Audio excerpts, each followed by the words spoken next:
He promised to marry the poor girl in kindergarten. 30 years later, the CEO did. But what happens when a childhood promise made by two little kids who barely understood the world suddenly comes roaring back into their adult lives? A poor community worker fighting to save her neighborhood. A powerful CEO who thought he buried his past. And a promise so old it should have been forgotten forever. But when he sees her again, on a viral video standing in front of a bulldozer, everything inside him stops. Because she isn't just some stranger. She's the girl he promised his whole heart to, before life tore them apart. And when a plastic toy ring from their childhood suddenly resurfaces, the truth becomes even more unbelievable. Why did he keep it for 30 years? And what secret destroyed their bond in the first place? Now the world is watching, his company is collapsing, and her entire community is on the line. Can a broken man keep a promise he made as a little boy? Or will the past ruin their future forever? Thank you for being here.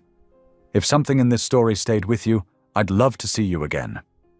Subscribe, and tomorrow I'll bring you another story crafted with heart. The September morning dawned bright and clear, sunlight streaming through the worn windows of Lincoln Elementary School. Inside a cheerfully decorated kindergarten classroom, little Aaliyah Carter stood quietly in the doorway, her small hand gripping the doorframe. Her dark eyes took in the chaos of first-day jitters as other children rushed around, some crying, others laughing. The plastic ring in her pocket was smooth and familiar against her fingers, a simple treasure she'd found in the playground at her foster home. It wasn't worth anything real, just a purple piece of plastic with a little star on top. But it made her feel brave. She'd spent the whole morning rubbing it like a good luck charm. Miss Thompson, the kindergarten teacher, spotted her and walked over with a warm smile. "Hello there. You must be Aaliyah. Would you like to find your cubby?" Aaliyah nodded, following the teacher to a row of small storage spaces marked with construction paper name tags. As she carefully placed her worn backpack inside, a commotion at the classroom door caught everyone's attention. A small boy with sandy brown hair stood frozen in the entrance, his brand-new leather backpack clutched tightly to his chest. Behind him, a tall man in a dark suit checked his watch impatiently. "Come now, Master Evan," the man said, his voice clipped and professional. "I have other duties to attend to." The boy, Evan, took one hesitant step into the classroom, his lower lip trembling. The man in the suit gave a curt nod and departed without another word, leaving Evan looking lost and alone in the doorway. Miss Thompson hurried over. "Welcome, Evan. We're so happy to have you join us." She gestured toward the cubbies. "Would you like to put your things away?" Evan's eyes welled up with tears. His chin quivered as he shook his head, clutching his backpack even tighter. A few other children stared, making him shrink further into himself. Aaliyah watched from her cubby, recognizing the fear in his eyes. She knew what it felt like to be scared and alone. She'd felt that way at every new foster home. Without thinking too hard about it, she slipped her hand into her pocket and wrapped her fingers around her plastic ring. Taking small, careful steps, she approached Evan. His eyes were squeezed shut now, tears rolling down his cheeks as he tried to hold back sobs. Aaliyah gently touched his arm. "Hi," she said softly. "I'm Aaliyah." Evan's eyes fluttered open, meeting hers through his tears. He hiccuped slightly, but didn't pull away. "I have something special," Aaliyah continued, her voice barely above a whisper. She pulled out the purple ring, holding it up so it caught the morning light. "It's magic. It makes scary things not so scary anymore." Evan's sobs quieted as he stared at the ring, curiosity replacing some of his fear. "Really?" Aaliyah nodded solemnly. "It works best if you wear it." She held it out to him. "You can have it." "But—" Evan sniffled. "Won't you be scared without it?" I'll be okay, Aaliyah said, giving him a small smile. You need it more right now. With trembling fingers, Evan took the ring. It was too small for any of his fingers, but he clutched it tightly in his palm, and his breathing began to steady. Miss Thompson, who had been watching the exchange with gentle interest, knelt beside them. That was very kind of you, Aaliyah. Evan, would you like to sit with Aaliyah during circle time? Evan nodded, and Aaliyah led him to the colorful carpet where other children were gathering. As they sat down together, Evan turned to her with serious eyes. When we grow up, he declared with the absolute certainty only a 5-year-old could muster, I'm going to marry you. Then we can always be together, and you'll never have to be scared either. Miss Thompson, overhearing this, couldn't help but smile at the innocent sweetness of the moment. Aaliyah felt her cheeks warm, but she smiled too, especially when she saw Evan was no longer crying. The morning passed in a blur of songs, stories, and getting-to-know-you games. When snack time came, Evan and Aaliyah sat together at a small table, sharing apple slices and graham crackers. Evan kept checking his palm where he'd stored the ring, as if making sure it was still there. My daddy has lots of rings, he told Aaliyah between bites. But they're not as pretty as this one. Aaliyah watched him carefully secure the ring in his backpack pocket during cleanup time. You really like it? She asked. It's the best present ever, he replied with complete sincerity. When the final bell rang, Aaliyah stood with Evan by the classroom door. Through the window, they could see the same black car from that morning waiting in the pickup lane. The man in the suit stood beside it, looking impatient. That's Charles, Evan explained, his voice getting smaller. He takes care of me when Daddy's working, which is always. Aaliyah felt a familiar ache in her chest. She knew about adults who were always too busy. She reached out and gave Evan's hand a quick squeeze. See you tomorrow? Evan brightened. Tomorrow? He agreed, carefully patting the pocket where he'd stored the ring. Aaliyah waved as he walked to the car, watching as Charles opened the door and Evan climbed inside. The luxury vehicle pulled away from the curb, its tinted windows reflecting the afternoon sun. Neither child knew it then, but it would be many years before their paths would cross again. The plastic ring, that simple token of childhood kindness, would become a memory preserved in time, a moment of pure connection between two lonely souls who found each other on their very first day of school. Miss Thompson watched the scene from her classroom door, touched by the unexpected friendship that had bloomed between these two very different children. She saw Aaliyah standing there, still waving long after the car had turned the corner, and gently placed a hand on the little girl's shoulder. Time to go inside, sweetheart. Your foster mother will be here soon. Aaliyah nodded, taking one last look at the empty street before following her teacher back into the classroom. The first day of kindergarten was ending, and while one chapter of their story was closing, neither Aaliyah nor Evan could have imagined how their paths would eventually intertwine again, or how that simple plastic ring would echo through the years to come. The next morning dawned bright and crisp, filled with the kind of September sunshine that made everything look fresh and new. Aaliyah arrived early, her small backpack bouncing against her shoulders as she practically skipped into the classroom. Her eyes immediately went to the seat where Evan had sat yesterday, but it was empty. She wasn't worried. There was still plenty of time before the bell would ring. She busied herself arranging her crayons just the way she liked them, occasionally glancing toward the door. Other children filtered in, hanging up their backpacks and chattering about what they'd had for breakfast. Still no Evan.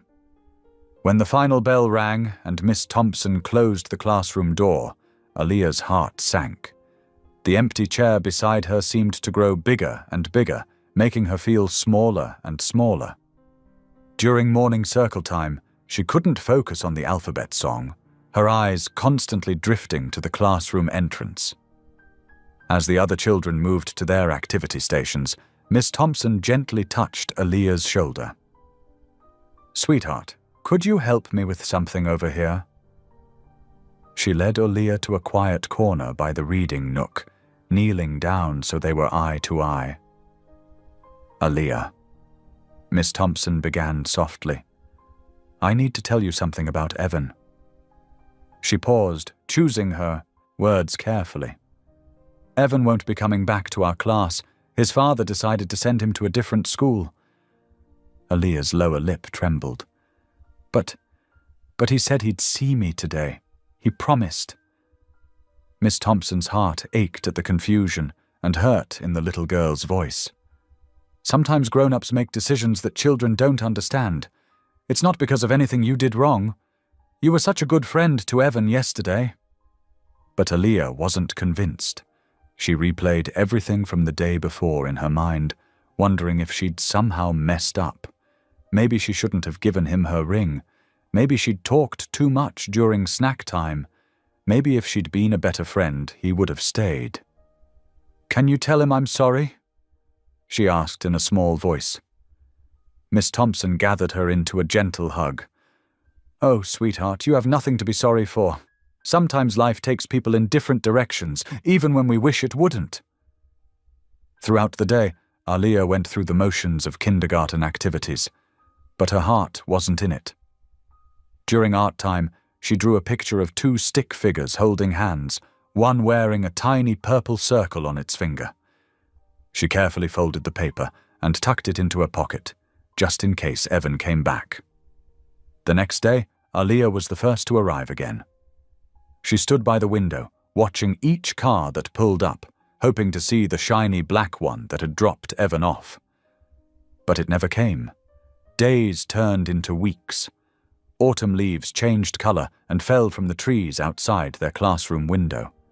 Aaliyah stopped waiting by the door every morning, though she never stopped hoping. Sometimes during recess, she would sit on the swings alone, remembering how Evan had promised to marry her, so they could always be together. It seemed silly now, but it had felt so real that day. As the school year progressed, Aaliyah adapted to the familiar rhythm of foster care life. New children came and went from her foster home, just as they always had. She learned not to get too attached, not to expect anyone to stay. But sometimes, late at night, she would remember the boy who had cried on his first day of school, and how it had felt to make him smile. The years passed, bringing changes both big and small. Aaliyah moved through different foster homes, different schools, different cities. She grew taller, learned to braid her own hair, and discovered she had a talent for helping other foster kids adjust to new situations. Perhaps it started with that day in kindergarten, when she'd known exactly how to comfort a crying boy with a plastic ring. By the time she reached high school, the memory of Evan had faded like an old photograph, the edges soft and blurry. One autumn afternoon, during her freshman year, Aaliyah sat on a bench outside her current school, watching a group of elementary kids playing on the playground next door. Their laughter carried across the fence, and something about it tugged at her heart. 2 small children were sharing a swing, taking turns pushing each other. The sight triggered something in her memory, a flash of a tear-stained face, a purple ring catching the sunlight, a promise made with the pure conviction of childhood. For a moment she could almost see him clearly, the boy with the soft smile who had been her friend for just one day. But the bell rang, calling her back to the present, and the memory slipped away like morning mist. Aaliyah gathered her books and headed to class, leaving behind the echoes of a kindergarten classroom from long ago. The young woman she had become understood what the little girl hadn't, that some people were only meant to be in our lives for a moment, leaving footprints on our hearts before continuing on their own paths. That afternoon, as she walked home from school, Aaliyah passed a little girl crying on the sidewalk, having fallen and scraped her knee. Without hesitation, Aliyah stopped to help, offering comfort and a band-aid from her backpack. As she walked away, she didn't realize that somewhere deep inside, she was still that same compassionate kindergartner who had known exactly how to make a scared little boy feel better with nothing more than a plastic ring and a kind heart. The morning sun painted warm stripes across the worn linoleum floor of the Hope Haven Community Center as Aliyah Carter organized files at her desk. 25 years had transformed the shy kindergartner into a composed woman with determination in her eyes and gentle strength in her bearing. Her natural hair was pulled back in a neat bun, and her simple business casual attire spoke of practicality rather than fashion. Through the open door of her office, she could hear the familiar sounds of the shelter coming alive. Seniors chatting over morning coffee in the common room, teenagers helping with breakfast prep in the kitchen, and the steady hum of ancient heating units working overtime. These sounds had become the soundtrack of her life over the past 5 years since she'd taken the position as lead counselor. "Miss Carter." 12-year-old Marcus burst into her office, his worn sneakers squeaking on the floor. "There's people putting up fences outside." Aliyah frowned, rising from her desk. "What kind of fences?" "The big metal ones, like they use at construction sites." Marcus explained, pulling at her hand. "Mrs. Washington sent me to get you." Outside, a small crowd had gathered on the sidewalk. Eleanor Washington, a 73-year-old resident who had lived at Hope Haven for 15 years, stood at the front, leaning on her cane and arguing with a man in a hard hat. "You can't just show up and start putting fences around people's homes." Eleanor's voice carried across the morning air. Aliyah quickened her pace, her heart pounding. As she approached, she saw 3 construction vehicles, including a bulldozer, parked along the street. Workers were already setting up temporary fencing around the property's perimeter. "Ma'am," the foreman was saying to Eleanor, "we have city approval for this project. The demolition permit was approved last week." "Demolition?" Aliyah stepped forward, placing a steadying hand on Eleanor's shoulder. "There must be some mistake. This is an active shelter serving over 50 residents." The foreman pulled out a clipboard. "No mistake. The property's been sold for redevelopment. We're here to secure the site before demolition begins next week." "Next week?" Aliyah's voice rose in disbelief. "That's impossible. We haven't received any formal notice. There are elderly people living here, children who depend on our after-school programs." More residents were streaming out of the building now, drawn by the commotion. Teenagers from the youth program stood in clusters, filming with their phones. Several seniors who used walkers were being helped down the front steps by staff members. The foreman shrugged. "Look, I just follow orders. The paperwork says this place is coming down to make way for the Whitford Plaza, luxury condos and retail space." Aliyah's hands clenched into fists. "Show me the documentation." He handed over the clipboard, and Aliyah scanned the papers, her stomach churning. The permits appeared legitimate, but something felt wrong. How could this happen without any warning? The sound of the bulldozer's engine roaring to life snapped her attention back to the present. Without thinking, she handed the clipboard back and strode toward the massive yellow machine as it began to move toward the building. "Stop!" she shouted, planting herself directly in its path. Her heart hammered in her chest, but her voice remained steady. "You are not demolishing this building today or any day until we see proper documentation and our residents receive due notice." The bulldozer ground to a halt, mere feet from where she stood. Around her, phones recorded the confrontation as more neighbors gathered. The foreman jogged over, his face red with frustration. "Ma'am, you need to move. This is a legal operation." "Legal doesn't make it right," Aliyah replied firmly. "These are people's homes. This is a community institution that served this neighborhood for over 40 years. We're not going anywhere without a fight." Murmurs of agreement rose from the crowd. Eleanor stepped forward, followed by several other residents, Marcus and his friends formed a line beside Aaliyah, their phones still recording. "If you want to tear down Hope Haven," Aaliyah continued, "you'll have to go through proper channels. Our residents deserve respect and time to make alternative arrangements, if it comes to that."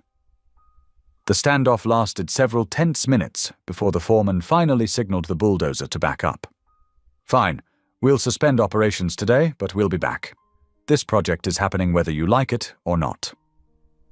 As the construction crews packed up their equipment, leaving only the partially installed fencing behind, Aaliyah's phone began buzzing with notifications.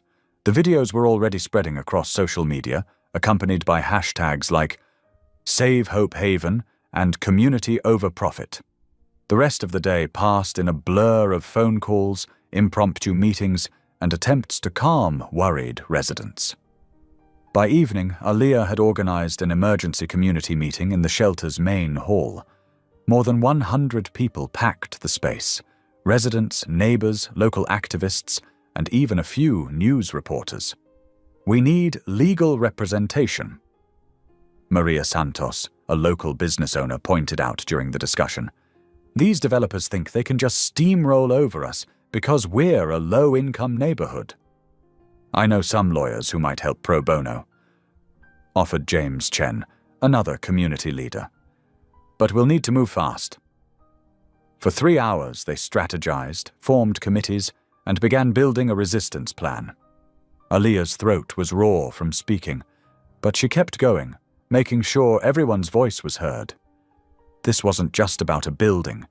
It was about people's lives, their community, their dignity.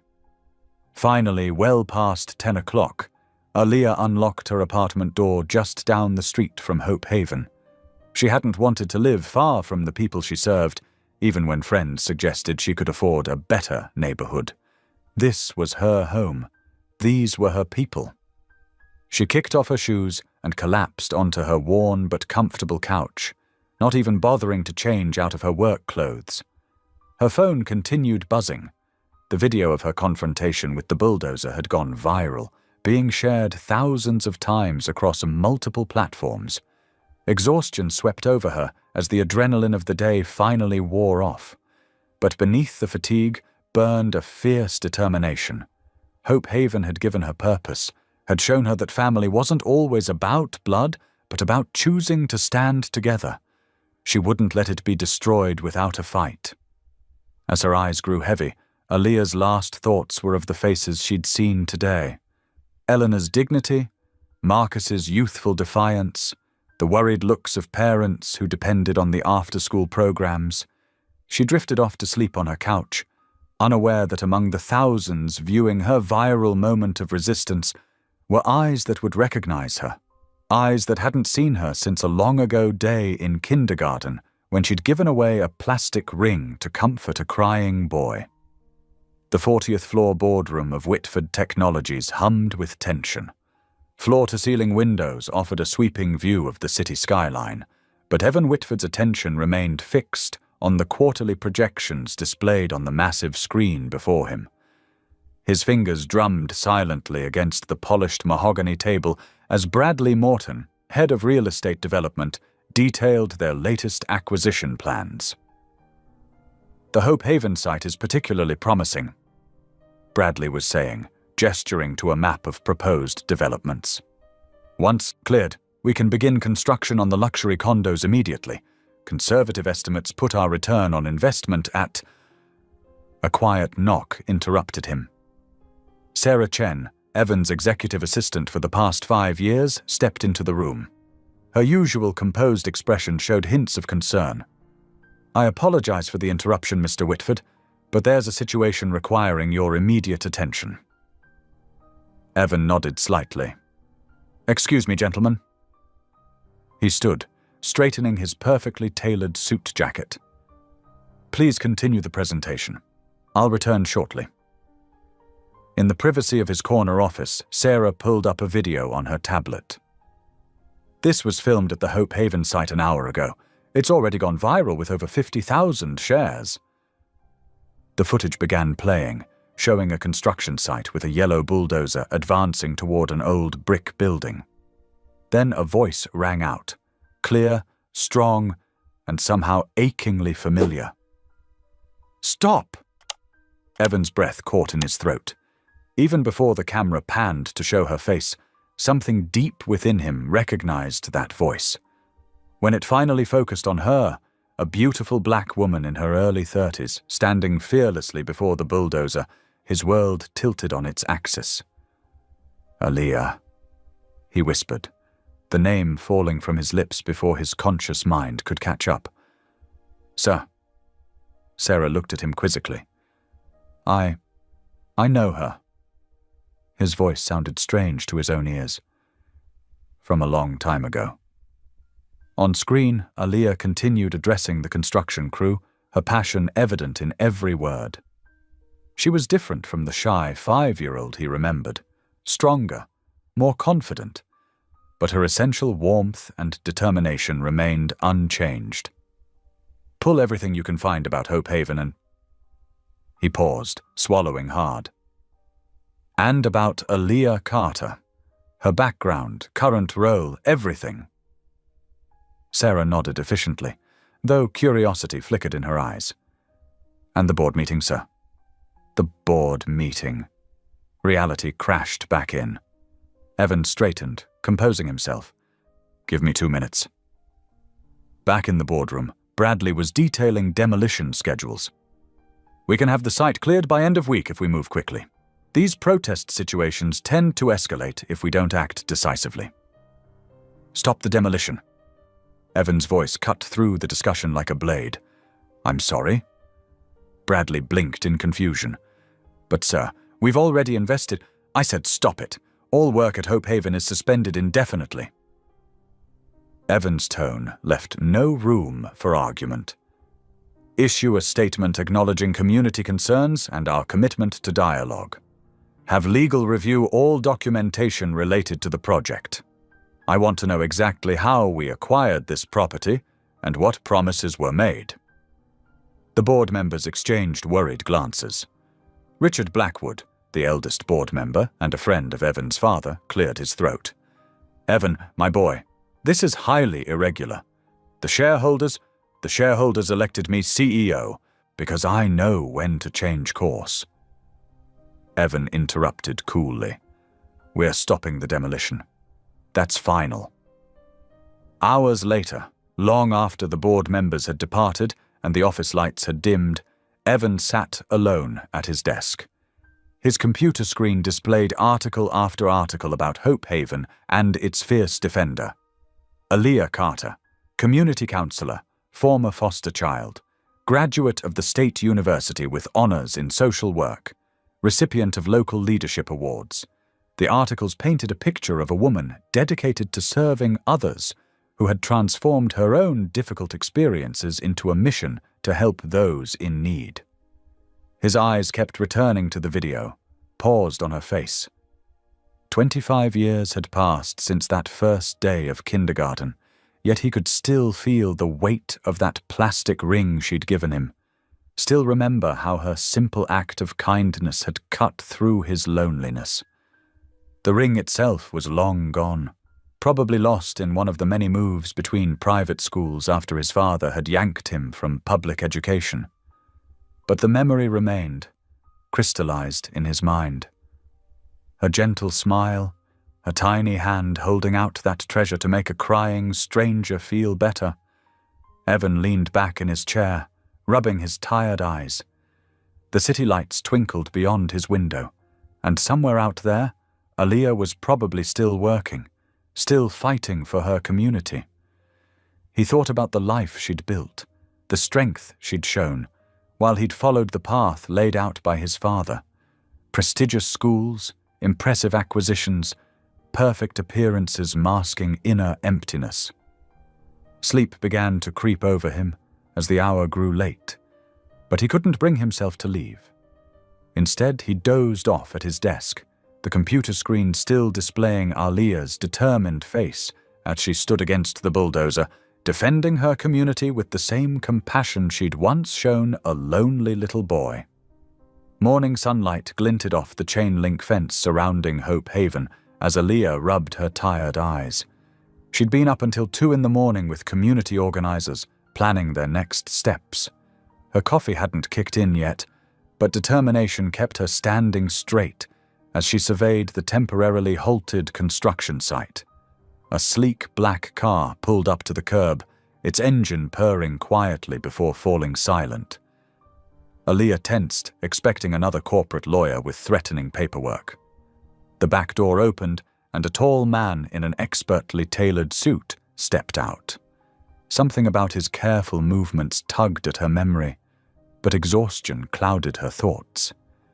He approached slowly, hands relaxed at his sides, studying the old brick building behind her with an unreadable expression. When he was just a few steps away, he spoke one word that stopped her heart. Aaliyah. The gentle tone struck a chord deep within her, echoing across decades. She stared at him, really looked at him now, and suddenly she was 5 years old again, offering comfort to a crying boy on his first day of school. Evan? She whispered, then immediately straightened her spine. Evan Whitford. His eyes lit up with hope, but she took a step back, crossing her arms. So the CEO himself comes to manage the PR crisis. I suppose that viral video really rattled your board. That's not why I'm here. His voice was soft but steady. When I saw you in that video, I knew I had to come. 25 years later. Bitter words spilled out before she could stop them. You disappeared without a word. One day here, gone the next. Pain flickered across his face. My father. Save it. Aaliyah shook her head. Whatever this is, nostalgia, guilt, corporate damage control, I'm not interested. These people? She gestured toward Hope Haven. They're my family, the only real one I've ever had. I won't let you destroy their home for luxury condos. I want to talk, really talk. He took a step forward. Maybe we could meet somewhere. No. The word came out sharp and final. I'm not playing this game. If you want to discuss Hope Haven, you can meet with our community board and lawyers just like anyone else.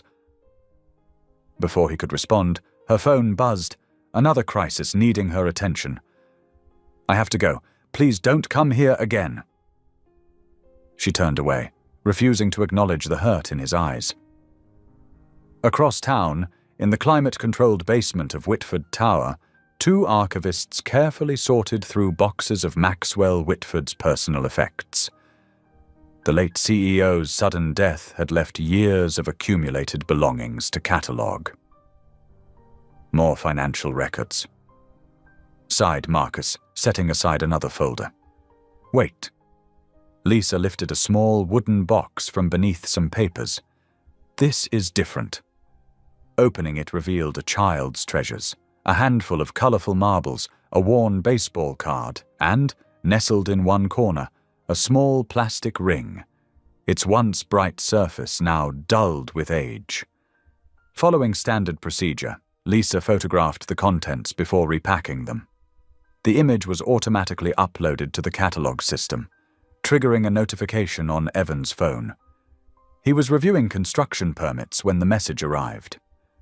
Opening it absently, he froze at the sight of that simple ring. Memory crashed over him.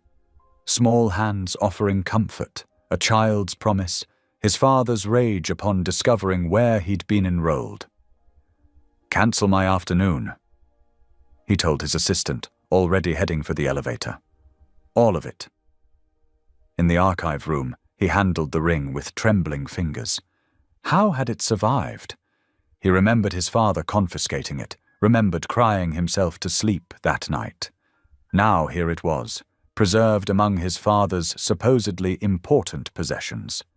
Evan sat heavily in a nearby chair, the ring tiny in his palm. All these years he'd told himself that day wasn't real, that he'd imagined or exaggerated the connection he'd felt with the kind-hearted girl who'd reached out to him. But his father had kept the ring, perhaps as a reminder of why his son needed to be controlled, shaped, isolated from those people. I'm sorry, sir, Marcus began, but all items need to remain. This is mine. Evan's voice was rough with emotion. It was always mine. Evening shadows lengthened across Alia's small apartment as she stirred a pot of pasta, phone wedged between her ear and shoulder. Yes, Mrs. Rodriguez, I've got your petition right here. We'll present it at the council meeting next week. She made another note on the already crowded legal pad beside her stove. A knock at her door made her pause. I'll call you back tomorrow, okay? Through the peephole, she saw Evan standing in her hallway, looking somehow both powerful and lost. Her heart lurched. How had he found her address? She should ignore him. Should... Alia? His voice was muffled by the door. Please, just 5 minutes. She began to refuse, but then she saw what he held in his outstretched palm, a small plastic ring, faded but unmistakable. Her hand rose to the doorknob, hesitating there as memories and doubts warred within her. The pasta bubbled on the stove behind her. The petitions waited on her counter. Her sensible mind screamed to send him away. But her heart remembered a little boy's tears, a promise made in innocence, and the way he'd treasured her small gift even on that single, long-ago day. Her fingers rested on the lock, trembling with indecision. Alia's hand lingered on the doorknob for another long moment before she finally turned it. The door opened with a soft creak, revealing Evan standing there, still holding out the plastic ring like an offering. 5 minutes, she said firmly, stepping aside to let him in. Her small apartment was neat but lived in, with stacks of community paperwork on every surface and inspiring quotes taped to the walls.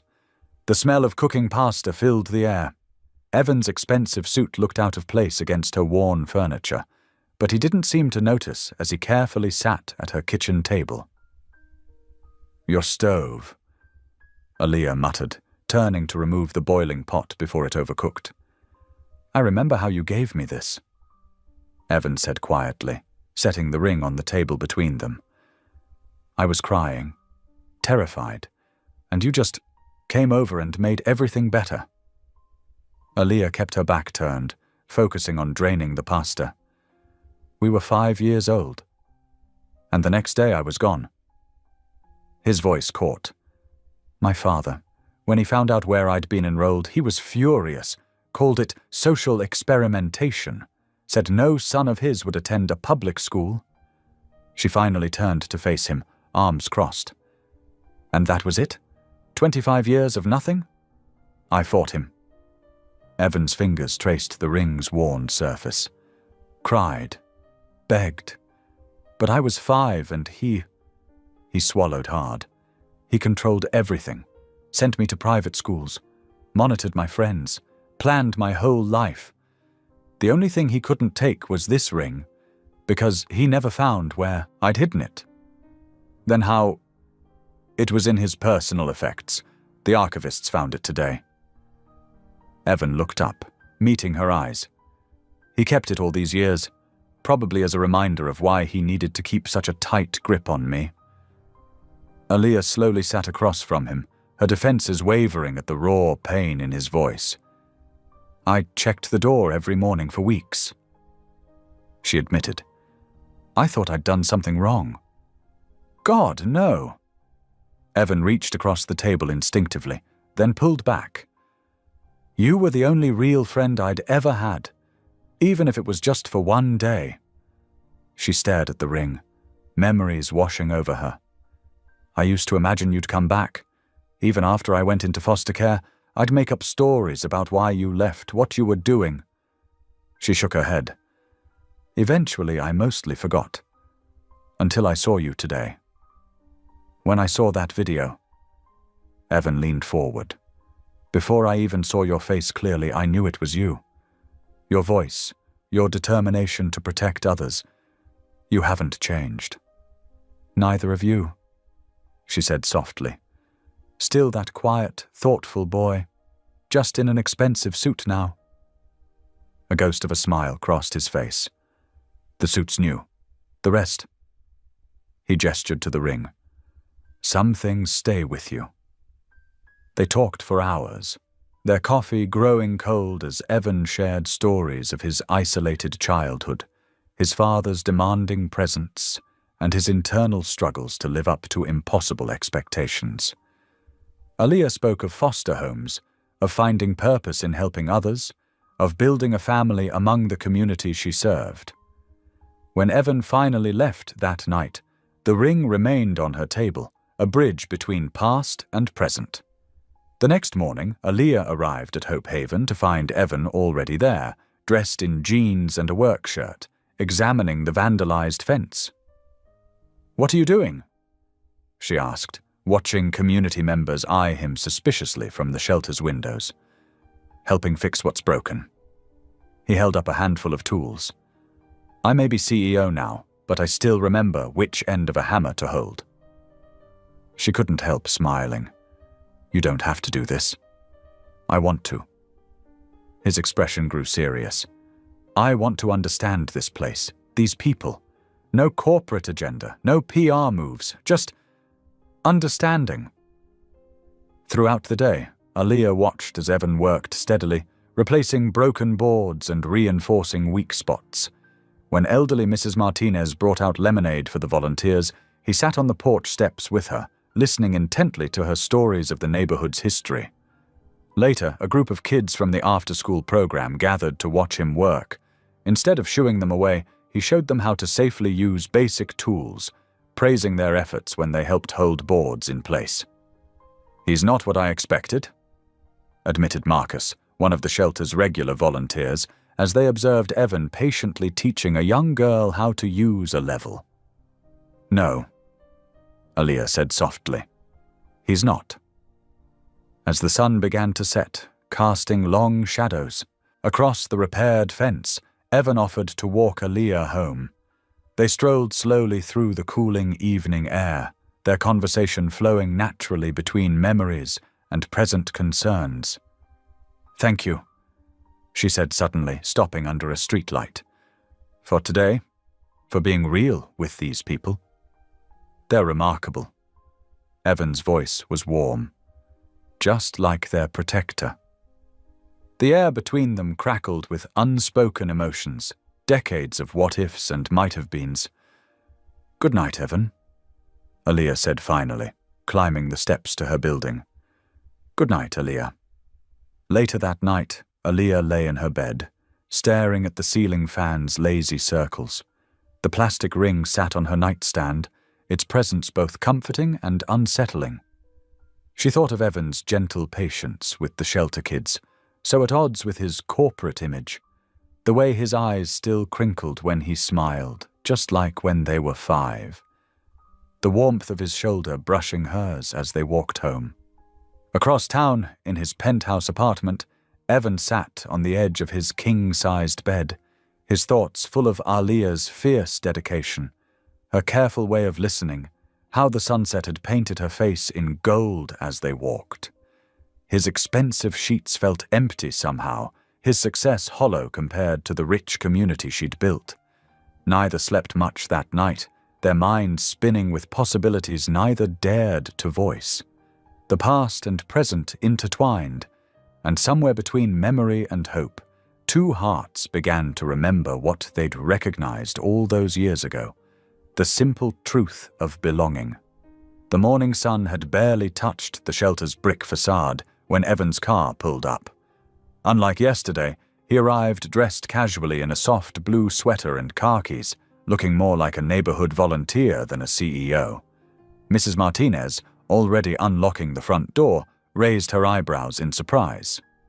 "Good morning," Evan called out, carrying 2 paper bags of fresh bagels.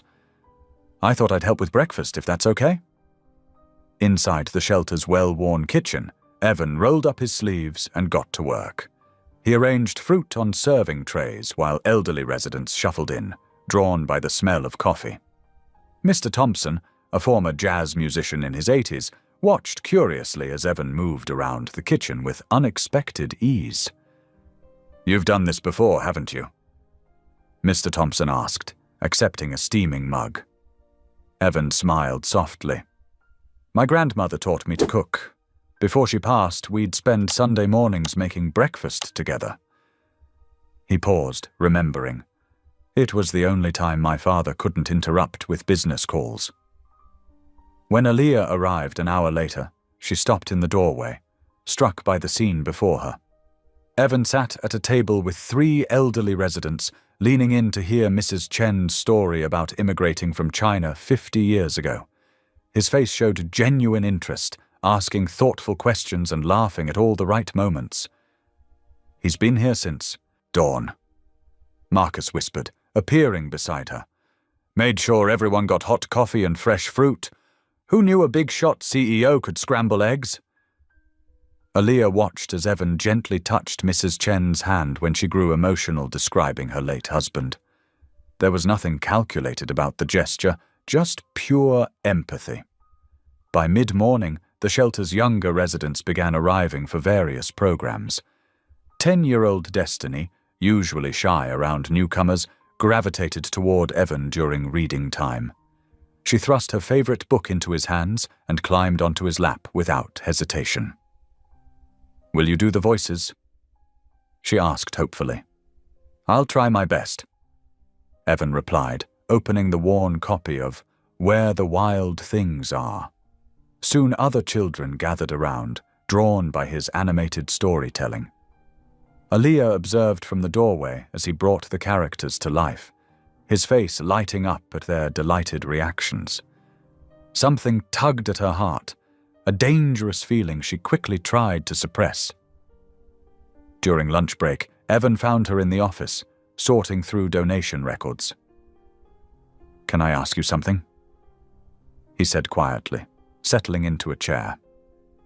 Aaliyah nodded, though her shoulders tensed slightly. What was it like after I left? His voice was gentle but direct. She stared at the papers in front of her for a long moment. Hard, she finally answered. My foster parents tried their best, but... She took a deep breath. When you're moved from home to home, you learn not to unpack your backpack completely. Never know when you'll have to leave again. Evan's face showed pain at her words. How many homes? 7 before I aged out of the system. She smiled sadly. That's why this place matters so much. These kids, these seniors, they need somewhere stable.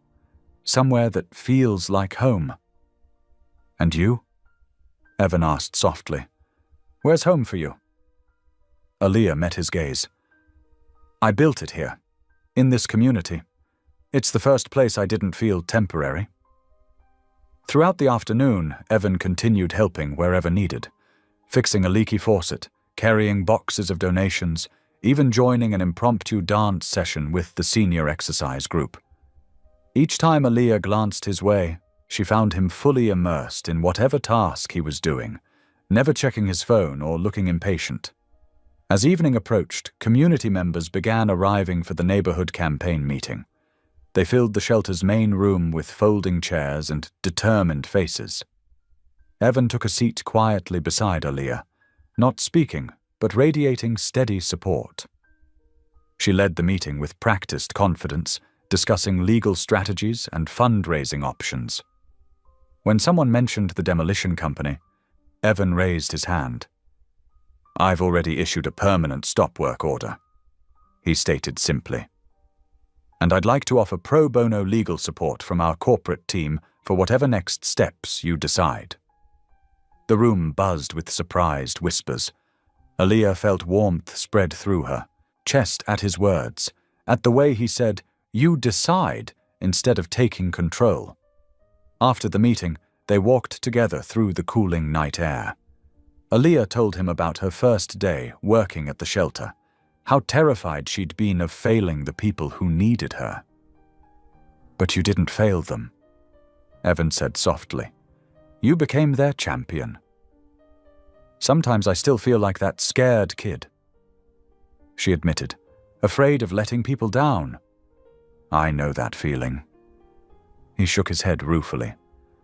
My father's voice in my head, always expecting perfection.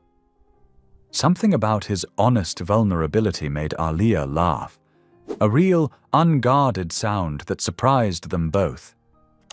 Evan joined in, and suddenly they were both giggling like children, releasing years of tension. At her doorway, they lingered longer than necessary, neither wanting the evening to end. "Thank you," she said, "for today, for listening, for understanding." Evan's smile was warm. "Thank you for letting me try." After he left, Aaliyah remained in the doorway, watching his figure disappear down the street. The familiar walls of her distrust were beginning to crack, letting in something that felt dangerously like hope. For the first time in years, she didn't immediately try to rebuild them. Inside, she touched the plastic ring still sitting on a table, remembering the earnest boy who had once promised to stay. Maybe, just maybe, some promises weren't meant to be broken after all. The next morning dawned bright and crisp, with clouds gathering on the horizon promising rain later. Aaliyah waited outside the shelter, watching as Evan's car pulled up. Today he was dressed more casually in jeans and a simple button-down shirt, a far cry from his usual corporate attire. "Ready for the grand tour?" she asked as he approached. "Lead the way," he replied with a warm smile.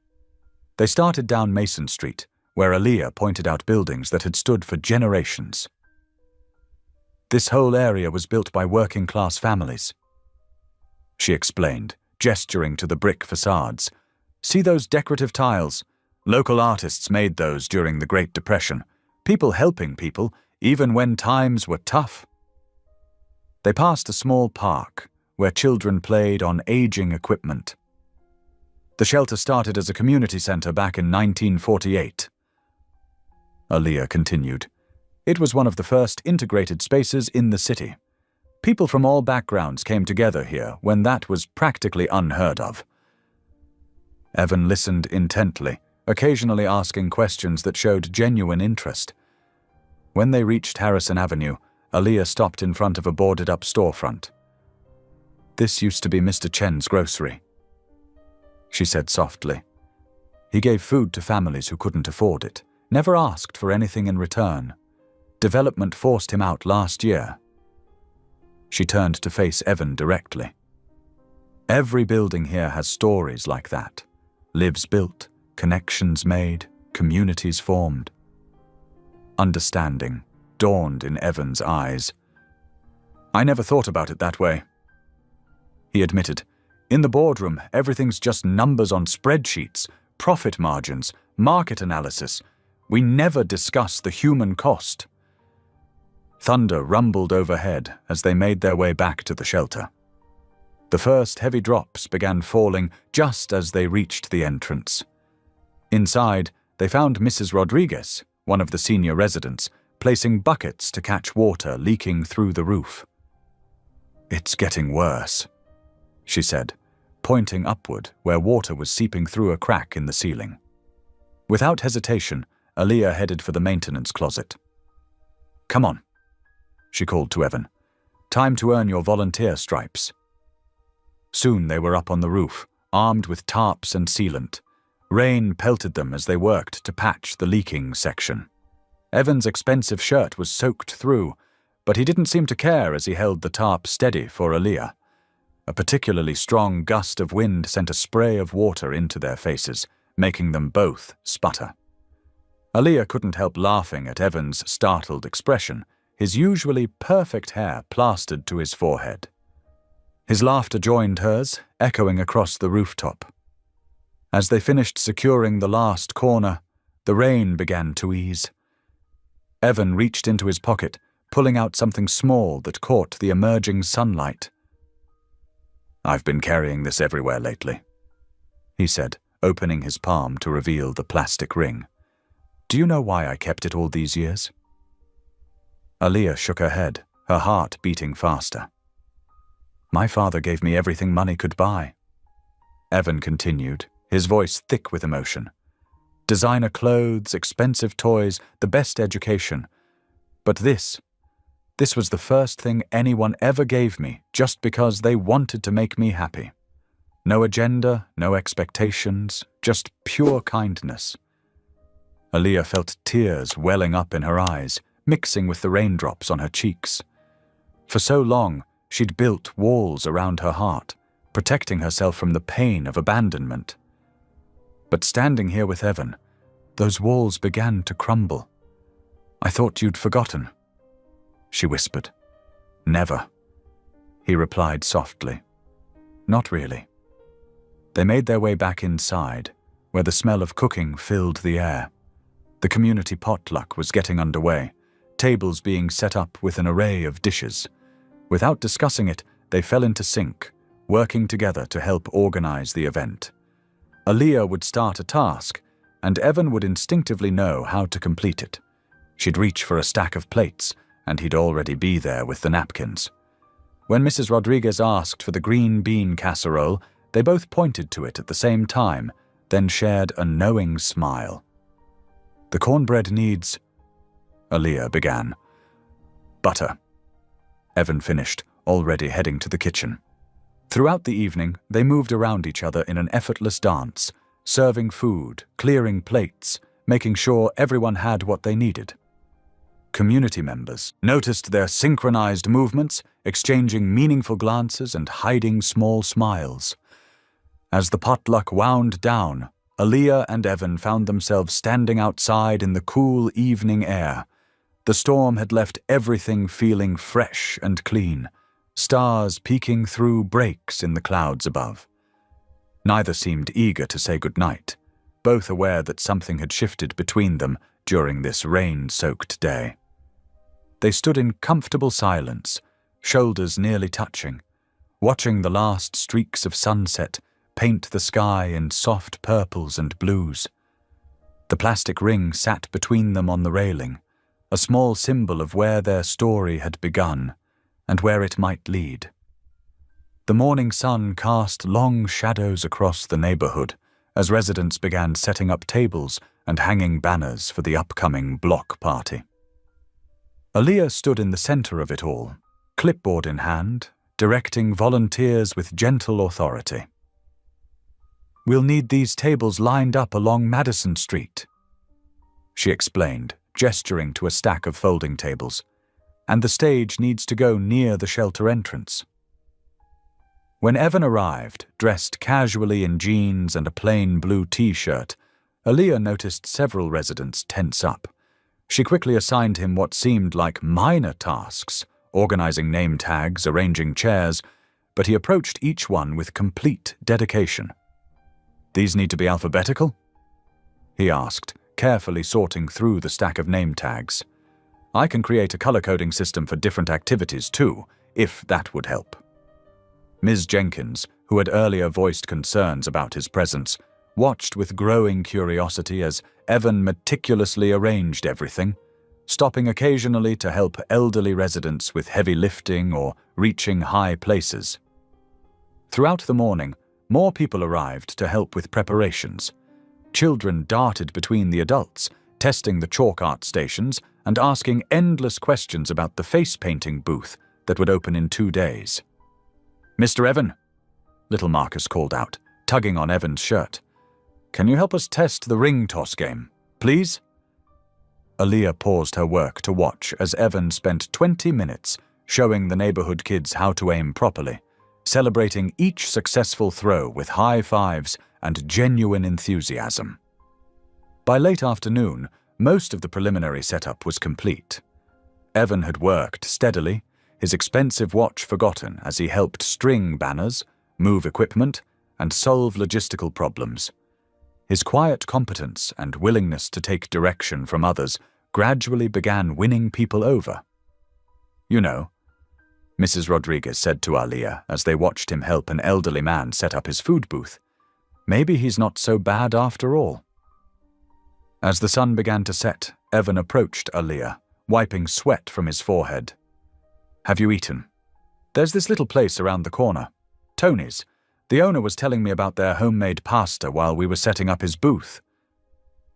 Aaliyah hesitated for a moment, then smiled. Tony's has the best garlic bread in the city. The restaurant was warm and inviting, with checkered tablecloths and photos of 3 generations of family covering the walls.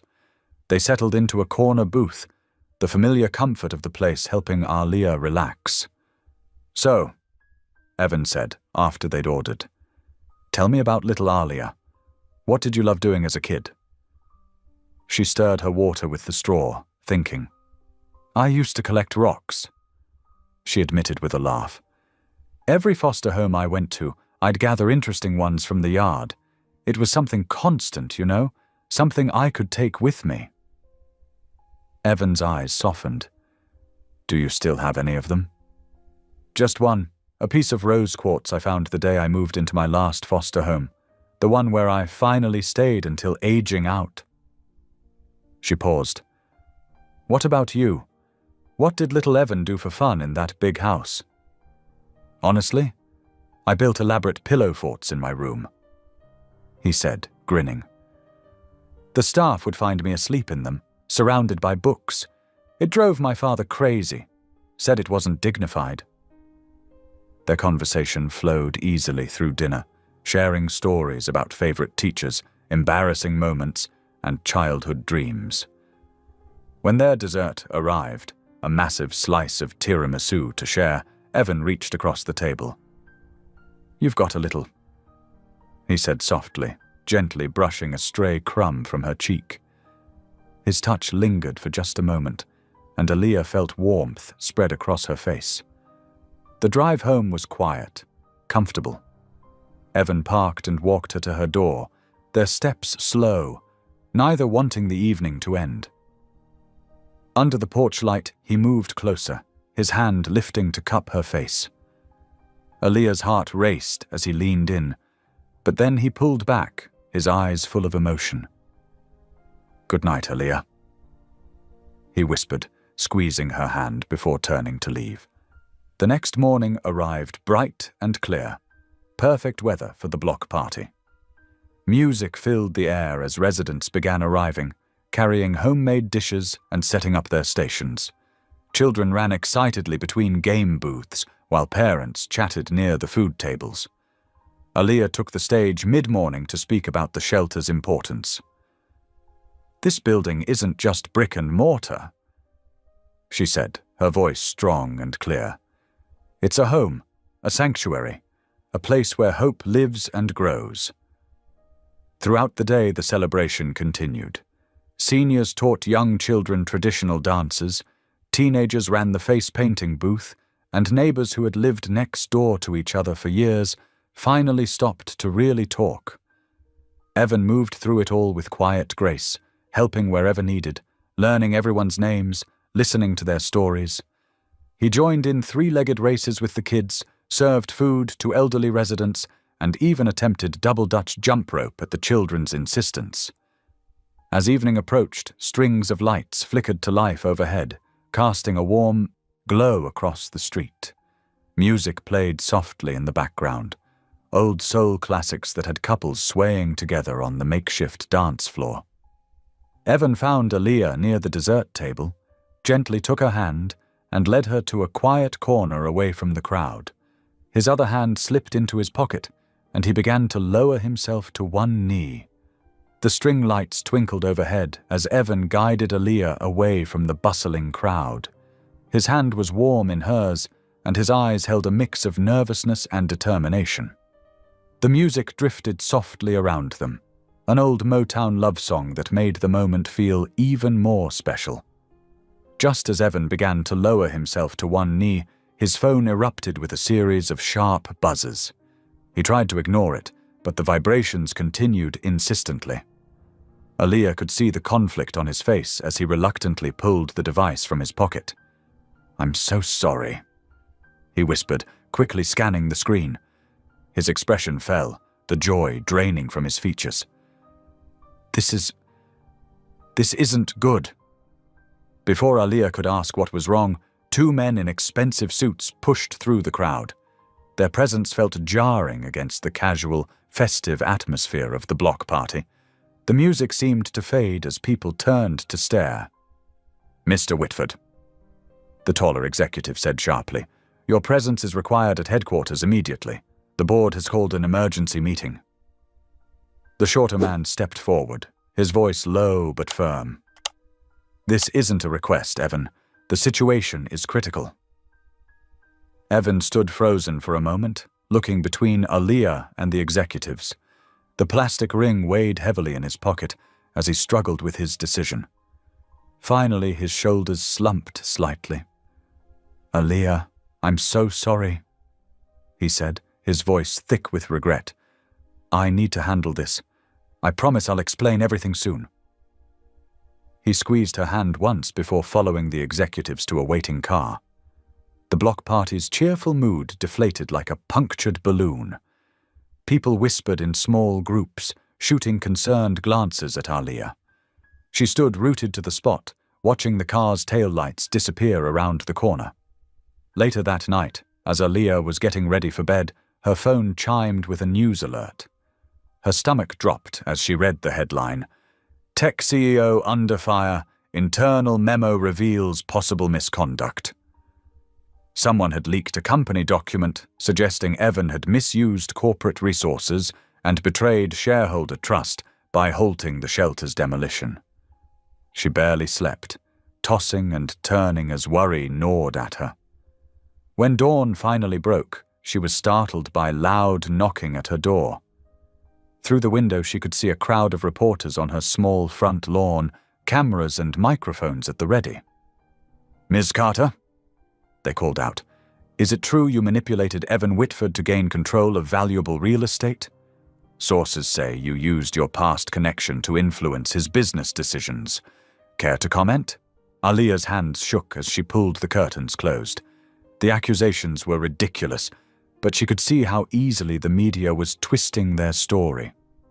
She thought of the genuine moments they'd shared at the shelter, the quiet conversations, the way he'd connected with the community. None of that mattered now. It was being painted as an elaborate manipulation. Throughout the day, more damaging stories emerged. Business analysts questioned Evan's judgment. Former board members suggested he'd let emotions cloud his decision-making. By late afternoon, social media was buzzing with speculation about their childhood connection and whether Aaliyah had orchestrated the whole situation. Mrs. Rodriguez called around 6 o'clock, her voice worried. "They're saying terrible things about you on the news, Mija. None of it's true. We all saw how real it was between you two." But Aaliyah could barely hear the reassurance through her guilt. She'd let herself believe in something magical, and now Evan was paying the price. The board meeting was still in session, but online financial sites were already predicting the outcome. At 8:45 in the evening, it became official. The board had voted to remove Evan as CEO, citing his recent pattern of decisions detrimental to shareholder interests. The company's stock price had dropped 15% in a single day. Aaliyah's phone buzzed with Evan's name, but she couldn't bring herself to answer. What could she say?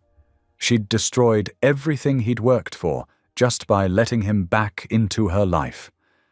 The 5-year-old girl who'd given away her only treasure had grown into a woman who'd cost him his dream.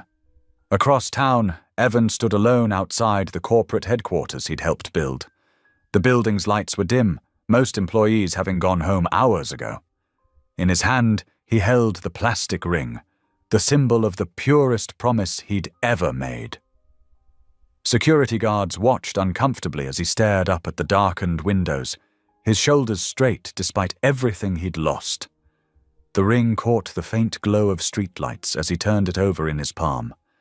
25 years ago, it had represented hope and connection to a lonely little boy.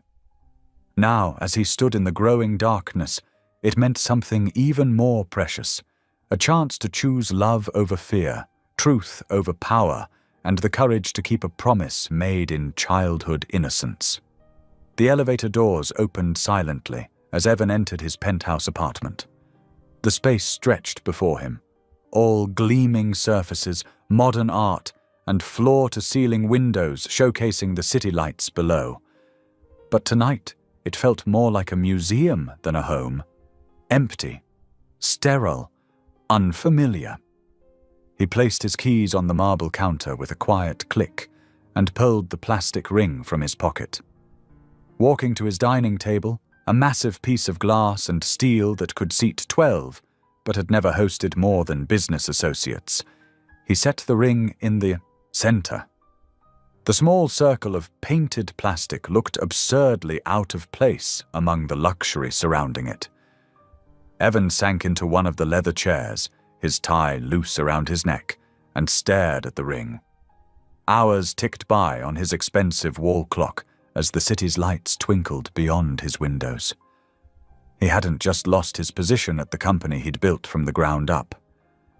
He'd lost Aaliyah, too. The weight of both losses pressed against his chest until it was hard to breathe. "I really messed this up," he whispered to the empty apartment. Morning came, spreading pale light across his untouched bed. He hadn't slept, choosing instead to sit with his thoughts and that small piece of plastic that represented everything pure and true in his life. Across town, Aaliyah tried to maintain her usual routine at the shelter. She arrived early, as always, to help serve breakfast to the seniors. But the atmosphere had changed. Where there had once been unity, now there was tension and whispered arguments. "We shouldn't have trusted him," one volunteer muttered, loud enough for Aaliyah to hear. "Look at the mess we're in now." "But he was trying to help," Mrs. Rodriguez defended, though her voice wavered with uncertainty. The media vans remained parked outside, their presence a constant reminder of how their private world had been invaded. Aaliyah's phone buzzed repeatedly with calls from unknown numbers, reporters hungry for a story, she assumed. Several of the shelter's regular donors had withdrawn their support, worried about being associated with the controversy. The morning's newspaper sat on the counter, its headline screaming about corporate scandal and community manipulation. Aaliyah couldn't bear to read it. "We need to focus on what matters," she told her team during their morning meeting, though her voice lacked its usual confidence. "The seniors need us. The children need us." But even as she spoke, she could see the doubt in their eyes. The community was fracturing, and she felt powerless to hold it together. Around 10 o'clock, familiar footsteps echoed in the hallway. Aaliyah's heart jumped. She would know Evan's walk anywhere now. Without thinking, she slipped through the kitchen and out the back door, into the alley behind the shelter. Through the window, she caught a glimpse of him entering the main room, his shoulders slumped but his chin up, still carrying himself with quiet dignity despite everything. She pressed herself against the brick wall, closing her eyes against the tears that threatened to fall. She couldn't face him. Not after what her presence in his life had cost him. Evan stood in the shelter's main room, his eyes scanning faces that now turned away from him. He could feel Aaliyah's absence like a physical ache. One of the seniors, an elderly man who had particularly warmed to him, approached with a sad smile. "She left through the back," he said quietly. "Give her time, son. Sometimes people need space to sort things out." Evan nodded, swallowing hard. He lingered for a few more minutes, hoping Aaliyah might return, but finally turned and walked out. The journey back to his apartment felt longer than ever before, each step heavy with defeat. That evening, as he sat in his darkened living room, his laptop chimed with a new email. The subject line made him sit up straighter. "Remember Room 7, Washington Elementary?" The sender's name was Margaret Winters. Evan clicked the email open, his heart racing slightly. "Dear Mr. Whitford, I've been following the news about you and Aaliyah Carter. I don't know if you remember me. I was your kindergarten teacher for that one day at Washington Elementary 25 years ago. I've never forgotten you two children and that plastic ring. There are things you should know about that time, about why you were removed from the school so suddenly. If you're interested, I still have the class photo from that day, and some other items that might help make sense of everything. Please let me know if you'd like to meet. Best regards, Margaret Winters. Evan stared at the screen, his finger hovering over the reply button. Did he want to dig up more of the past? Would it help or just bring more pain? As he debated, another email arrived from Mrs. Winters. P.S. I'm trying to reach Aaliyah as well. Could you share her contact information? I think both of you deserve to know the whole story. The cursor blinked steadily on his screen, waiting for a response. The plastic ring sat on his table, catching the glow from his laptop, a silent reminder of where everything began. The morning sun streamed through Aaliyah's kitchen window as she stirred her coffee absently, dark circles under her eyes, testament to another sleepless night. Her phone buzzed on the counter, an unknown number. She almost ignored it, weary of reporters, but something made her answer. Hello, is this Aaliyah Carter? The voice was gentle, weathered by age but warm. This is Margaret Winters. I was your kindergarten teacher at Washington Elementary. Aaliyah's hand tightened around her mug. Mrs. Winters? I remember you. I've been trying to reach you, dear. There are some things about the past, about you and Evan Whitford, that I think you should know. Would you be willing to meet? Aaliyah hesitated, her heart picking up speed. I don't know if that's a good idea right now, with everything that's happening. Please. Mrs. Winters said softly. There's an old cafe near the school, the Morning Glory. It's quiet, away from the media. I have some things to show you. Something in the older woman's voice made Aaliyah trust her. Okay. She found herself saying. What time? An hour later, Aaliyah pushed open the cafe door, bells jingling softly above her head. The Morning Glory was nearly empty, its faded wallpaper and worn booths speaking of decades of quiet conversations. In a corner booth sat an elderly woman with silver hair and kind eyes, a leather album on the table before her. Aaliyah. Mrs. Winters smiled, standing to embrace her. You've grown into such a beautiful woman. They sat down, and a waitress brought them tea. Mrs. Winters opened the album with careful hands. I've kept these all these years, she said. I always knew that day was special, even if I didn't understand why at the time. Aaliyah leaned forward, her breath catching as she saw the first photo. There was little Evan, his hair neatly combed, wearing a blue sweater that looked too warm for the weather. He was clutching something in his hand, the plastic ring she'd given him. He wouldn't let go of it. Mrs. Winters said softly, Not even during nap time. She turned the page. Another photo showed Evan and Aaliyah sitting together during snack time, both smiling shyly at each other over graham crackers and milk. Aaliyah touched the image gently, remembering how happy she'd been to have a friend. But this, Mrs. Winters said, turning to the next page, this is what I needed you to see. The photo showed Evan the next day, his face red and streaked with tears, his small hands balled into fists. This was when they came to take him out of the school? Mrs. Winters explained, her voice thick with emotion. He fought them, Aaliyah. That little boy fought so hard. What? Aaliyah whispered, staring at the image. He kept crying, saying he needed to find the girl who gave him her marriage ring. He said he'd promised to marry you, and he couldn't break his promise. Mrs. Winters wiped a tear from her cheek. For days afterward, he would escape from his new school and try to find his way back to Washington Elementary. His father was furious. Aaliyah sat back, her world tilting on its axis. All these years, she'd thought Evan had simply forgotten her, moved on to his privileged life without a backward glance. But he had tried to come back. He had fought to keep his promise. Mrs. Winters continued turning pages, showing more photos, the empty seat where Evan had sat, the playground where they'd met.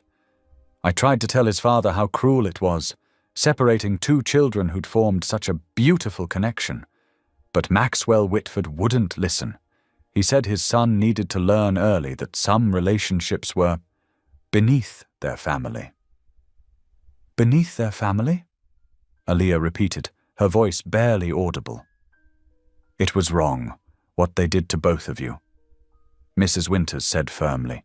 And watching the news now, seeing how fate brought you back together, and then seeing it all fall apart again. She reached across the table, covering Aaliyah's hand with her own. I couldn't stay silent anymore. You needed to know the truth. They talked for another hour, Mrs. Winters sharing more stories about that brief time, helping Aaliyah understand just how much that single day had meant to both children. When they finally said goodbye, Mrs. Winters pressed 2 photos into Aaliyah's hands, one of her and Evan sharing, cookies, and one of Evan holding the ring. In a daze, Aaliyah found herself walking to Washington Elementary. The school day was over, the playground empty and quiet in the afternoon sun. She sat on one of the old swings, the same one she'd sat on 25 years ago, watching the door for Evan to appear. The photos felt heavy in her pocket. All this time, she'd protected herself by believing she meant nothing to him. It had been easier than admitting how much that abandonment had hurt. But he hadn't abandoned her. He'd been torn away, fighting to keep his promise to a little girl who'd shown him kindness. And now she'd done exactly what his father had done, pushed him away, assumed the worst, refused to believe in the connection they shared. She'd let her fear of being hurt again blind her to the truth of who Evan had become. A man who kept that plastic ring for 25 years, who gave up everything to protect her community, who looked at her with the same gentle eyes he'd had as a child. Aaliyah stood up from the swing, her movements decisive. She knew what she had to do. The truth had been there all along, in a little boy's promise and a plastic ring, in the way Evan had never stopped trying to find his way back to her. She began walking, her pace quickening with each step, purpose burning away the doubt that had plagued her these past days. She had to find Evan. She had to tell him she understood now. She had to make this right. Aaliyah spent the evening at her small kitchen table, papers spread out before her like battle plans. Her hands shook slightly as she sorted through dozens of testimonials she'd gathered from shelter residents and community members. Each one told a story of how Evan had touched their lives over the past weeks, helping elderly Mrs. Jackson with her groceries, reading stories to the children, fixing the leaky roof in the rain. Dear board members, she practiced aloud, her voice trembling. She cleared her throat and started again, stronger this time. I'm here to tell you about the real Evan Whitford.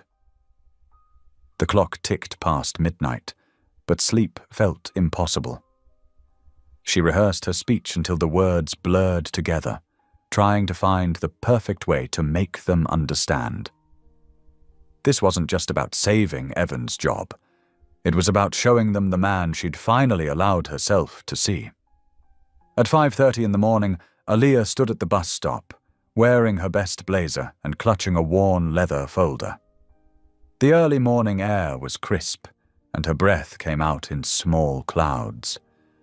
As the bus lurched through traffic toward downtown, she went over her notes one last time, her heart racing. The corporate tower stretched into the sky like a giant steel and glass mountain. Aaliyah's reflection in the revolving door showed a woman she barely recognized, determined, fierce, ready for battle. The security guard checked her ID with a suspicious frown, but her name was on the list of approved visitors for the 9 o'clock board meeting. In the elevator, Aaliyah closed her eyes, remembering the photo Mrs. Winters had shown her of little Evan crying as they took him away. She wouldn't let anyone separate them again. The boardroom doors were already closed when she arrived, the meeting having started a few minutes early. Through the glass walls, she could see Evan sitting alone at one end of a long table, facing a row of stern executives. His shoulders were squared, but she could see the tension in his jaw. Taking a deep breath, Aaliyah pushed open the heavy door. Every head turned towards her, and the room fell silent. Evan's eyes widened in disbelief, a mix of joy and worry crossing his face. "Excuse me," a stern-looking woman said. "This is a private disciplinary hearing." "I'm Aaliyah Carter," she announced, her voice steady despite her pounding heart. "And I'm here to speak about Evan Whitford." An older man with steel-grey hair frowned. "Ms. Carter, Mr. Whitford's reckless personal entanglement with you and your community center is precisely why we're here. Your presence is inappropriate." "Reckless?" Aaliyah stepped forward, drawing herself up to her full height. "Is that what you call compassion these days?" She opened her folder, pulling out the stack of testimonials. "I have statements here from over 50 people whose lives Evan has touched in the past few weeks. Would you like to hear what Mrs. Rose Jackson, age 82, has to say about the man you're calling reckless?" Without waiting for permission, Aaliyah began reading. "Mr. Whitford didn't just help carry my groceries. He sat with me for an hour, looking at old photos of my late husband, genuinely interested in our story. That's not the behavior of some rich CEO trying to score points. That's a man with a real heart." She moved around the table, making eye contact with each board member. "Or how about Tommy Martinez, age 8, who says Evan is the first grown-up who didn't get mad when he struggled with reading? Or Sarah Chen, who runs the corner store and watched Evan spend his own money buying supplies for the shelter?" "Ms. Carter," another executive interrupted, "these personal anecdotes don't address the serious concerns about Mr. Whitford's judgment and use of company resources." "Don't they?" Aaliyah's voice grew stronger. "Because from where I stand, Evan showed exactly the kind of judgment you should want in a leader. He saw beyond spreadsheets and profit margins to the human beings whose lives your decisions affect. He recognized that sometimes doing the right thing matters more than doing the profitable thing." She glanced at Evan, who was watching her with an expression of complete awe. "You're not punishing him for misconduct. You're punishing him for having the courage to be the kind of person his father never wanted him to be." The room grew very still. Aaliyah pulled out the old photograph Mrs. Winters had given her, the one of young Evan holding the plastic ring.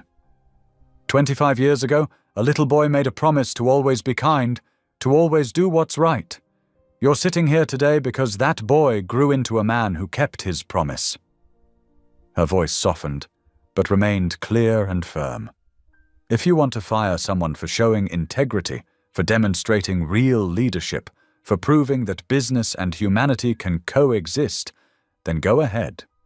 But know that you're not just losing a CEO. You're losing the rare kind of person who can transform a company from a soulless machine into a force for genuine good in this world." Aaliyah placed the testimonials on the table, along with the photograph. "I'll leave these with you. Read them. Then ask yourselves, is this really the kind of man you want to punish?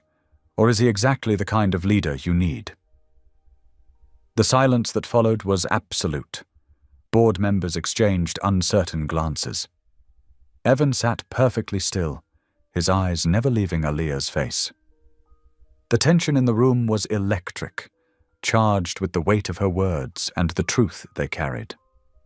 The heavy silence following Aaliyah's testimony was broken by a board member clearing his throat.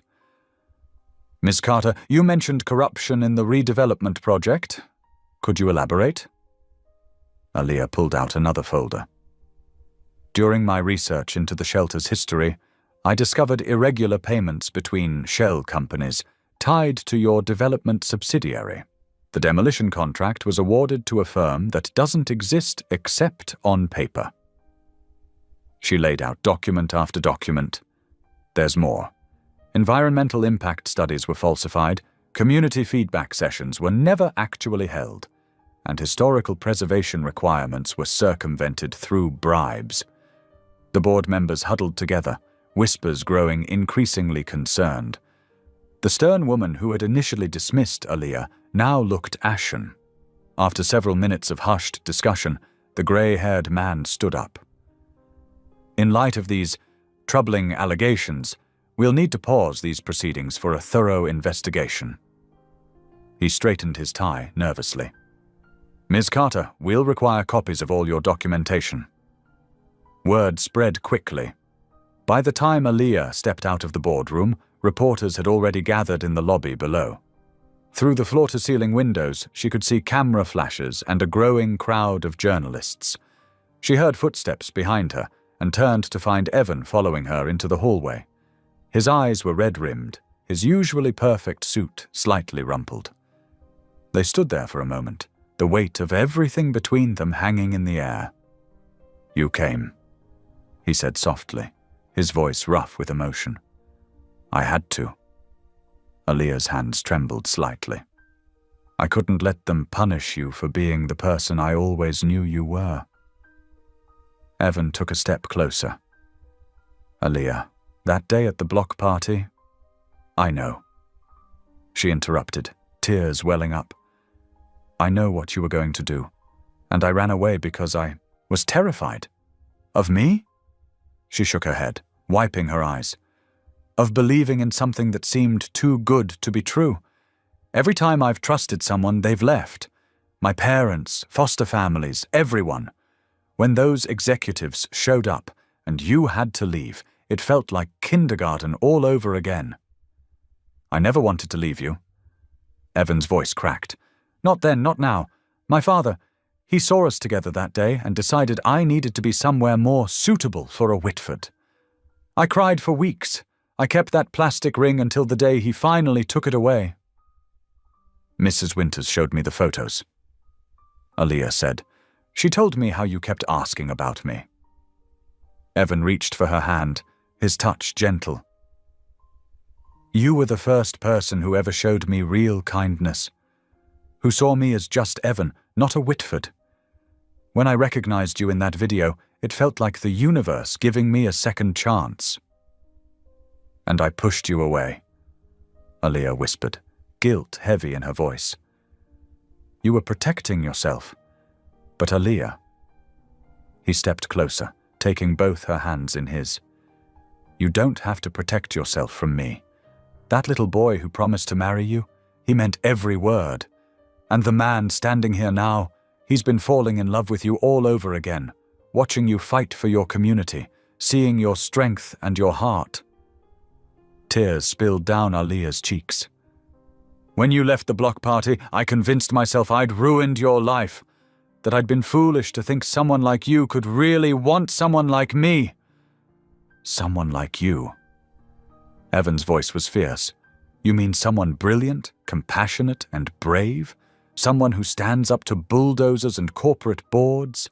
Someone who makes everyone around her feel valued and heard?" He reached up to wipe away her tears. "Aaliyah, you're everything I want to be." She let out a sob and fell into his arms. They clung to each other, both crying now, years of loneliness and misunderstanding washing away. Evan buried his face in her hair, murmuring, "I'm sorry," over and over, while Aaliyah pressed her face against his chest, finally letting herself feel safe. When they eventually pulled back slightly, their faces were wet but their eyes were clear. The sound of reporters calling their names drifted up from the lobby below. Evan gave a watery chuckle. "Quite an audience down there." "Let them wait," Aaliyah said, reaching up to straighten his tie. "We've waited 25 years for this moment." Speaking of waiting, Evan reached into his pocket and pulled out the plastic ring. Faded, but intact. "I had the archives department searching for weeks to find this. I was going to give it back to you at the block party, along with a real one." Aaliyah's breath caught. "You were really going to..." "I still want to," he said softly. "Not right this second. We have some corporate corruption to expose first, but soon." He squeezed her hand. "If you'll have me." She smiled through her tears. "I think I've been waiting. For you since kindergarten." The clamor of reporters grew louder below. Evan tucked the ring safely back into his pocket and turned to Aaliyah, extending his hand. Ms. Carter, would you do me the honor of walking downstairs with me? I think it's time we faced the world together." Aaliyah looked at his offered hand, remembering a similar gesture from a small boy 25 years ago. This time, there would be no separation, no misunderstandings, no running away. She placed her hand in his, their fingers intertwining naturally. The glass doors of the corporate tower swung open as Evan and Aaliyah stepped out hand in hand into the bright afternoon sunlight. They paused momentarily on the top step, taken aback by the size of the crowd that had gathered. The sidewalk was packed with familiar faces from every corner of their lives. Elderly residents from the shelter stood near the front, some leaning on canes or walkers, their weathered faces beaming with pride. Ms. Rose, the shelter's oldest resident at 87 years old, dabbed at her eyes with a tissue. Behind them, dozens of neighborhood children bounced excitedly, waving hand-drawn signs with hearts and messages of support. Company employees who had worked closely with Evan lined the steps, many still in their business attire, but wearing warm smiles that showed their true allegiance. Even Janet from accounting, known for her stern demeanor, was wiping away tears. The crowd erupted in cheers as soon as they appeared. "We love you, Aaliyah!" Several shelter residents called out. "Boss man!" Some employees shouted, pumping their fists in the air. Evan squeezed Aaliyah's hand, drawing strength from her presence. The morning sun caught in her dark curls, creating a soft halo effect that made his heart skip. She looked up at him with those same kind eyes that had first captured his heart in kindergarten, and he knew this was the moment. "Wait," he said softly, just loud enough for her to hear over the crowd's enthusiasm. Evan reached into his suit pocket and carefully withdrew the plastic ring, the very same one she had given him 30 years ago. Its surface was slightly scratched, and the once bright blue color had faded to a gentle pastel, but it was still perfectly intact, preserved by decades of careful handling. The crowd grew quiet as they watched him hold it up. Aaliyah's eyes widened, glistening with tears as she recognized it. "You really kept it all these years?" She whispered. "It was my most precious possession." Evan said, his voice carrying in the hushed silence. "The first gift anyone ever gave me just because they wanted to make me happy." He held the ring between them, his hands trembling slightly. "Aaliyah Carter, will you accept this ring again? Not just as a token of friendship this time, but as a promise of forever." Tears spilled down Aaliyah's cheeks as she nodded. "Yes," she managed to say, her voice thick with emotion. "Yes, of course, yes."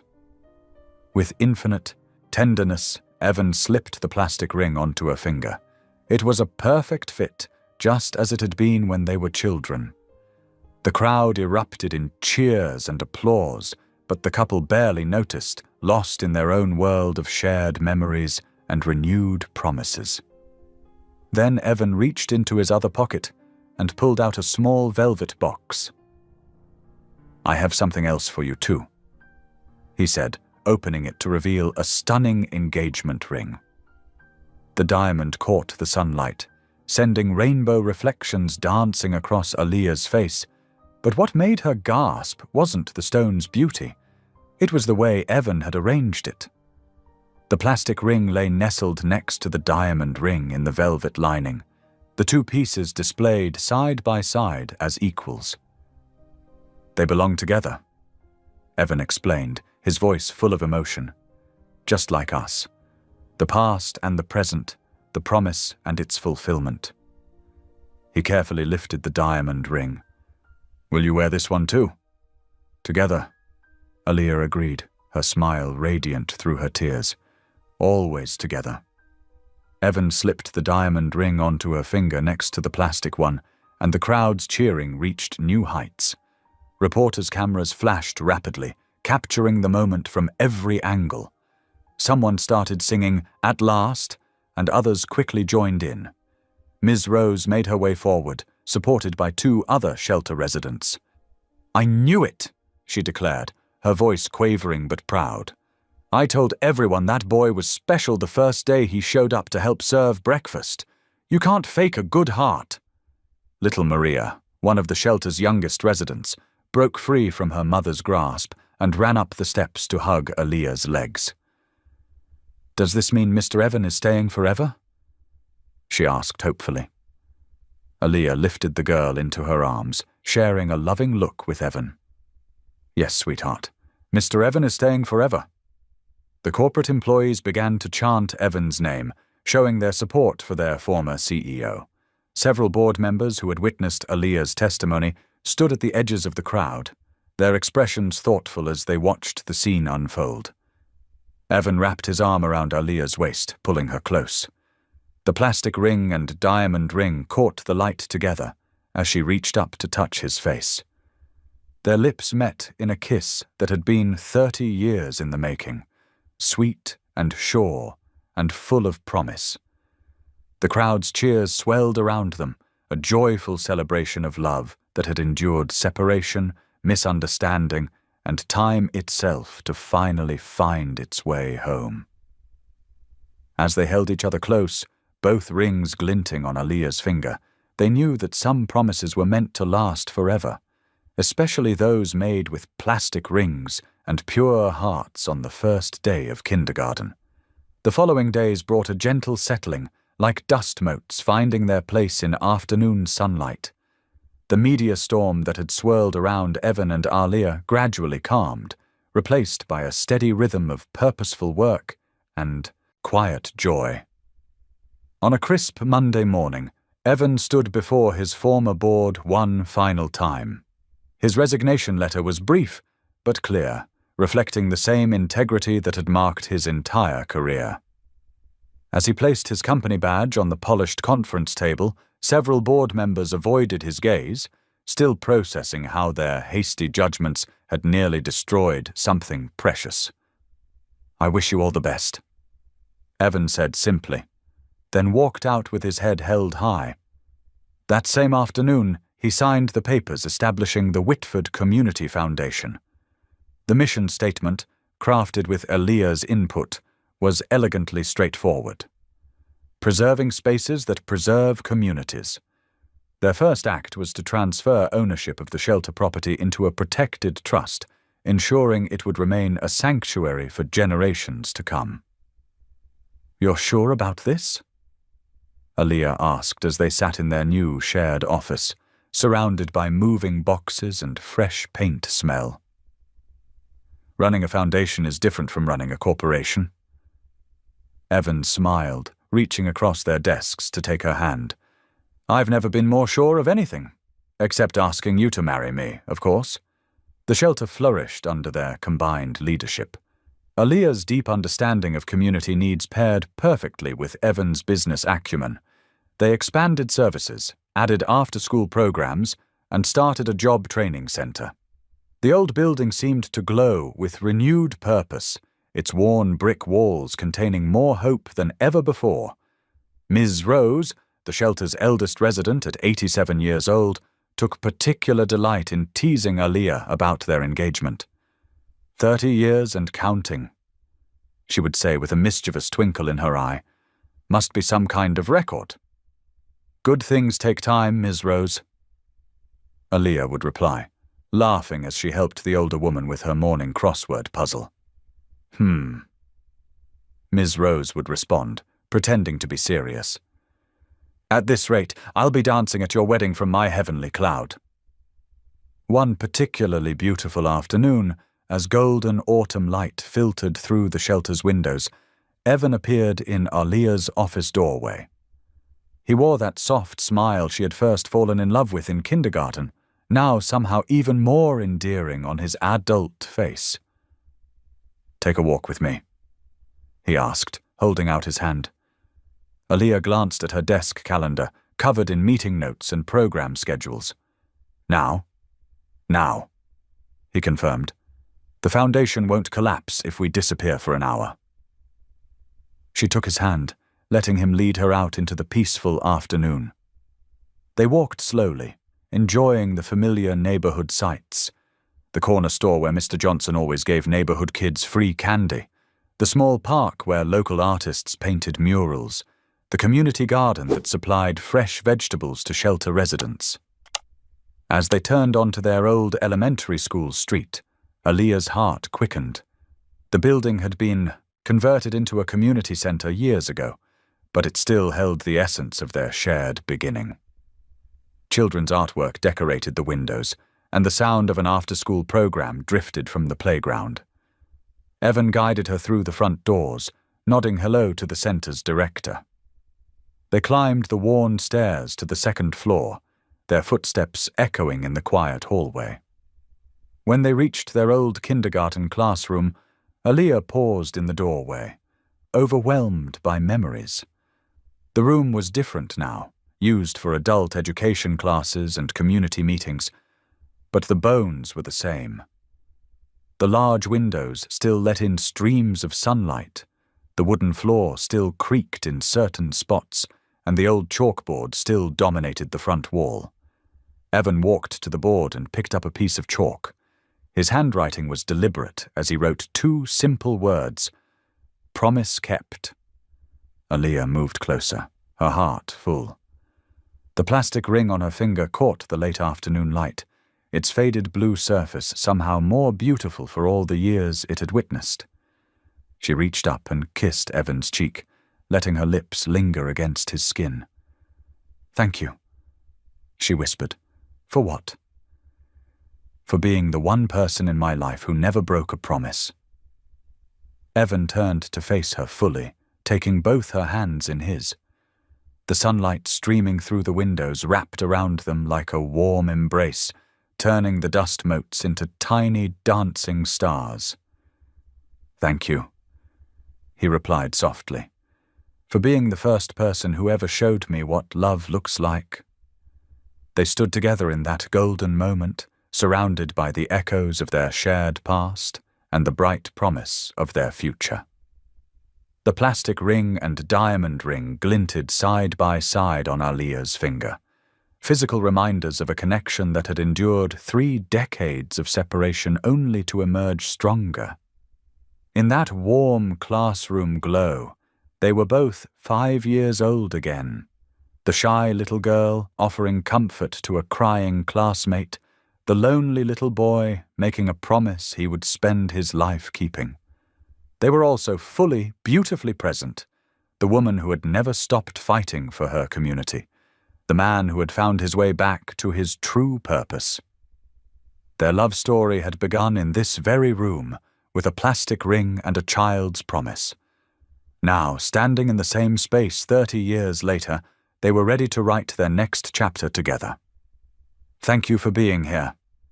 If something in this story stayed with you, I'd love to see you again. Subscribe, and tomorrow I'll bring you another story crafted with heart.